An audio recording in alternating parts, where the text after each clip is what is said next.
to this session where I'm in Amsterdam and I'm joined by Justin Gerrard from the Meet Group. Justin, thank you so much for joining me. Yeah, it's a pleasure to be here. Thanks. So I can't wait to grill you. I'm really interested in this because you set up the dating app Bay. Yes. Tell us all about it. Sure. Yeah, so Bay stands for Before Anyone Else, and we were a mobile dating app for Black singles, helping them to meet, chat, and connect. And basically the app came out of really a dinner that I was having with my brother and a few friends, and it's a bunch of guys getting together. We're drinking, we're eating. Obviously, at some point, the conversation of women comes up. Of course. Right? This was like summer of 2014, around the time where Tinder was starting to become more popular. And my brother was talking about one of his friends, black friends, who recently joined Tinder, probably did 1,000 swipes, only got like 10 matches, and only one person replied. I feel sorry for him. I know, that's a little rough. But on the other hand, he had another white friend who was on there who had about 100 matches, couldn't even keep up with all the women who he was corresponding with, really said the game had changed forever, right? So you had these two very kind of juxtaposed scenarios, and we started to do a little more research, and probably your audience may be familiar with the OkCupid study that was done on race, where it found that 82% of men who weren't black had a negative bias against black women, meaning they didn't want to date them. And that black men and women typically had the lowest attractiveness ratings of all the ethnic groups on mass market dating sites. So we kind of took our qualitative conversations with friends and looked at some of the data and saw that really there was a need for a platform for black men and women in particular to have a positive dating experiences and connecting. And that's kind of where it came from. And how on earth did you kind of start it? So you have this idea, which I have to say, all good ideas start from dinner with mates and drinks. Pretty much. Often though you wake up the next morning and think, that was a really bad idea. But when you're drinking, it seems like great. 10% are good. The other Yeah, 90%. exactly. How did you then kind of turn it into a business? Because I'm really interested to find out later. Obviously, you've since kind of sold it. But how did you go about creating it when you had this idea? For sure. I mean, I think the most important thing when you're starting a business, even more so than the idea per se, is the team. And so I had my brother, who basically I'm 2 years older, so I've known him his entire life, and we have great rapport. We also have a bit of yin and yang in terms of really skill sets, ways to approach problems, etc.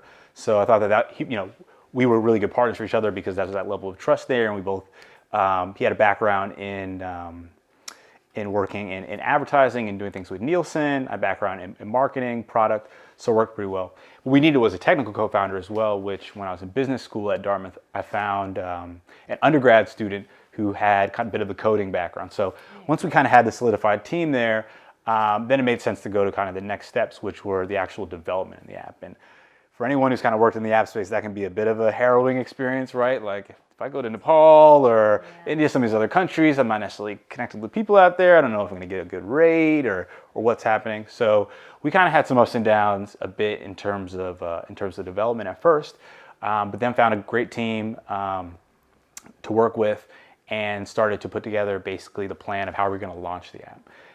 And because our focus was on black men and women, we thought it would be good to launch at a university, a historically black college in the U.S. called Howard University, which is located in D.C. We thought it was a pretty central location between New York and Atlanta in the States, where two other big hubs that we thought that we may have a lot of users. And it's also kind of a school that's really known as being kind of the mecca of black cool and youth culture, right? And so we did an event on their campus in April. It was actually April 1st. That's April Fool's Day in the U.S., but also our mother's birthday. So our mom came out for the launch. But they have a basketball game called Springfest. And the way that we set up the activation was everyone who came in the gym had to have the app on their phone in order to get a ticket. And what the ticket represented is at halftime, we would call one of the numbers, and then people could shoot foul shots. And after every one they made, they get $20. And so we said there's a maximum prize of like $500, someone can win. We created some buzz around it. One girl won the ability to shoot in the contest. She shot 7 foul shots. She made $140. And by the end of that month, we had 17,000 downloads. Amazing. Yeah, so the activation worked really well. We had a strong team, and then we just started running from there. Fantastic. So, you created this amazing app. And then when did you decide, okay, maybe it's time to sell this business? Did you kind of start the business always with the intention of selling, or was it something that kind of developed? How did that happen? Sure. So basically, when we went out, when we started out to create Bay, the goal was always to be kind of the biggest Black dating platform, throughout the world, and kind of, we saw it as like a 5 to 7 year life as opposed to kind of a 2-year life, and that was how we were operating the business. That's how we thought about maybe raising the next round of funding, the story that we want to tell, and the impact that we want to have. The reason that it made sense to kind of bring our team into a larger company is because of actually a conversation. So let me go back a little bit. This kind of talks about the importance of networking and relationship building. So one of our advisors was Paul Brunson. He's pretty well known in the dating space. Yeah, actually, he's amazing. Yeah, he's amazing. Met him through some mutual friends and had done some research on him. He's kind of like a guru for what we were trying to do in the space. And he used to consult for a company formerly called Tag, now called If We, helping them with their dating platforms and kind of strategy around their apps. And he said, hey, with what you guys are working on, Tag actually has a pretty large African-American population. There may be a synergy there. So my brother went out to South by Southwest with their head of M&A and head of strategy, and kind of chopped it up a bit about what they were working on, what we were working on. And then over a period about 6 to 9 months, we figured where we were in the business, where they were after about 12 years in business, were kind of where we wanted to be in 5 to 7 years with kind of the technical talent that they have, resources, et cetera. And it just kind of made sense to merge those teams to kind of think about a broader vision. And that was kind of the initial impetus that led to kind of the next phase of making a deal that worked on both ends. Amazing. And how did that kind of deal come about? How does the process kind of happen? Because, for me in the past, I've thought about maybe selling one of my businesses, and I just would not know where to start. Yeah. I mean, how does that happen? Do lawyers get involved really quickly? Sure. Is it big and scary? Yeah, there's some of that. It's always a little interesting when you kind of never gone through the process before.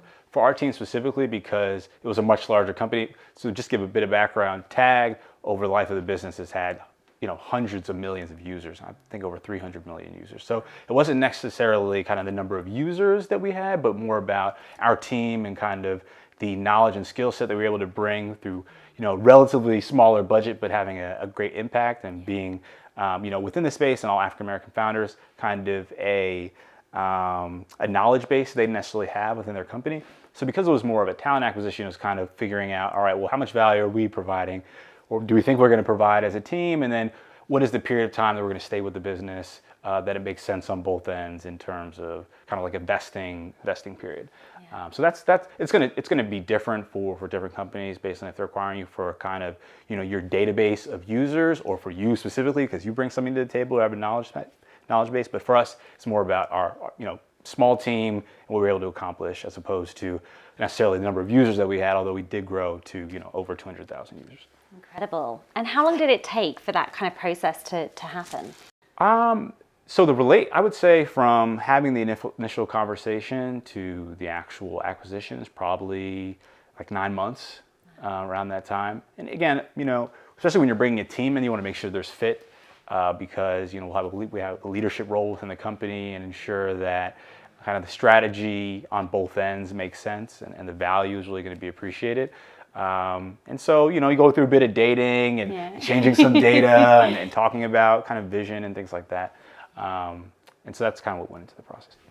And have you got kind of any advice for any kind of women out there who are either creating businesses right now, or they're running a business and they're thinking, maybe they'd like to sell, maybe they'd like to work with kind of bigger companies? Have you got kind of any advice for them on how they can prepare themselves best for that? Particularly for businesses, kind of like yourself, when you started out, you're a small team, you're used to kind of doing things your way. How can you best kind of mentally prepare and also prepare the business?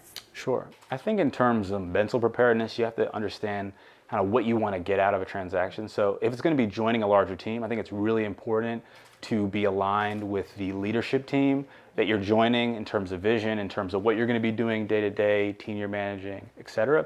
If they're just kind of buying your assets, then you really just want to get as much value as possible. And I think at the end of the day, women are smarter than men. So I'm sure you can figure out. I'm sure they can figure out a better deal than maybe we figured out. But yeah, I think first being aligned with what you want to get out of what you want personally to get out of the business, and then secondly, figuring out if it's going to work well with you incorporating into that new team. That's probably the second thing. Amazing. And what's next for you, Justin? Yeah, so right now I'm really excited. I'm kind of leading the team on video for our marketing and growth. And I also work on talent as well. We have this great product. So the company I work at is the Meet Group. We have these great apps, Meet Me, Scout, Tagged, and High Five, with potential other ones on the way. And our whole focus is on creating meaningful connections between people. We think that video is really the next paradigm in terms of where dating is going, and we're really excited to kind of be on the forefront of that. We've launched the app recently with video. We already have tremendous engagement, and we have some more things coming down the line, but we're really just building up our content strategy and ensuring that with adding video, we just enhance the experience of our users, as opposed to creating something that doesn't help them meet each other. But just a really exciting time to be at the company and in the space. Amazing. Thank you so much for sharing your knowledge with us, and we wish you all the best of luck for the future. I'm excited to see kind of where you go. So thank you very much. Yeah, thanks for having me. It's really exciting to be here.